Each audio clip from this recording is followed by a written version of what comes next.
কাশ্মীরে জঙ্গি হামলায় ২৬ জন পর্যটক নিহত। ভারত পাকিস্তান সম্পর্কে চরম উত্তেজনা। কাশ্মীরের অনন্তনাগ জেলার বৈশারণ উপত্যকায় ভয়াবহ জঙ্গি হামলায় অন্তত ২৬ জন পর্যটক নিহত হয়েছেন। আহত হয়েছেন আরও ২০ জনেরও বেশি। হামলার পর ভারত ও পাকিস্তানের মধ্যে তীব্র কূটনৈতিক উত্তেজনা সৃষ্টি হয়েছে। সোমবার বিকেল আনুমানিক ২টা ৩০ মিনিটে ৫ জন অস্ত্রধারী সশস্ত্র জঙ্গি বৈশারণে পর্যটকদের উপর আতর্কিতে গুলি চালায়। প্রত্যক্ষদর্শীরা জানিয়েছেন, জঙ্গিরা প্রথমে পর্যটকদের ধর্মীয় পরিচয় জানতে চায়, পরে পুরুষদের লক্ষ্য করে নির্বিচারে গুলি ছোড়ে। নিহতদের মধ্যে ২৫ জন হিন্দু ও একজন খ্রিস্টান পর্যটক রয়েছেন।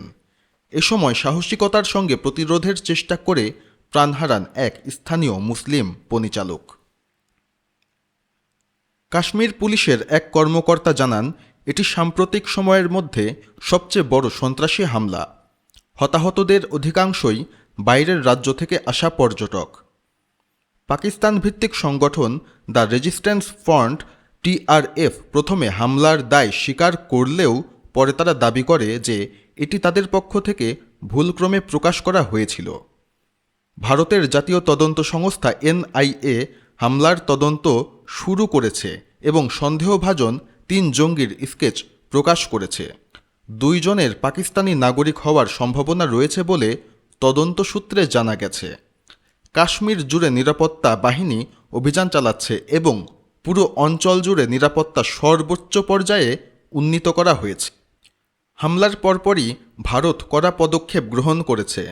পাকিস্তানি কূটনৈতিকদের বহিষ্কার করা হয়েছে। ইন্দাস পানি চুক্তি সাময়িকভাবে স্থগিত করা হয়েছে। সীমান্ত বাণিজ্য ও যাতায়াত বন্ধ করে দেয়া হয়েছে। পাল্টা জবাবে পাকিস্তানও ভারতের সঙ্গে সিমলা চুক্তি স্থগিত করেছে এবং ভারতের পণ্যের উপর নিষেধাজ্ঞা আরোপ করেছে।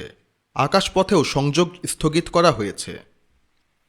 জাতিসংঘের মহাসচিব আন্তোনিও গুতেরেস এই হামলার তীব্র নিন্দা জানিয়ে বলেছেন, বেসামরিক নাগরিকদের ওপর এ ধরনের হামলা কোনোভাবেই গ্রহণযোগ্য নয়। যুক্তরাষ্ট্র, রাশিয়া ও চীনসহ একাধিক দেশ ভারতকে সমর্থন জানিয়েছে এবং ২ প্রতিবেশী দেশকে সংযম প্রদর্শনের আহ্বান জানিয়েছে।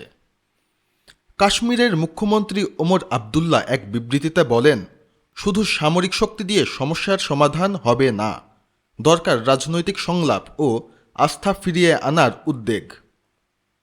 হামলার পর কাশ্মীরে আতঙ্কের পরিবেশ বিরাজ করছে। পর্যটকদের বড় অংশ ইতিমধ্যে উপত্যকা ছেড়ে চলে যাচ্ছে। কাশ্মীর উপত্যকায় এই ভয়াবহ হামলা আবারও উপমহাদেশের শান্তি ও স্থিতিশীলতার জন্য বড় হুমকির বার্তা নিয়ে এসেছে। ২ দেশের নেতৃত্বের দায়িত্বশীল পদক্ষেপ এবং আন্তর্জাতিক সম্প্রদায়ের সক্রিয় ভূমিকা ছাড়া পরিস্থিতির আরও অবনতি আশঙ্কা করা হচ্ছে।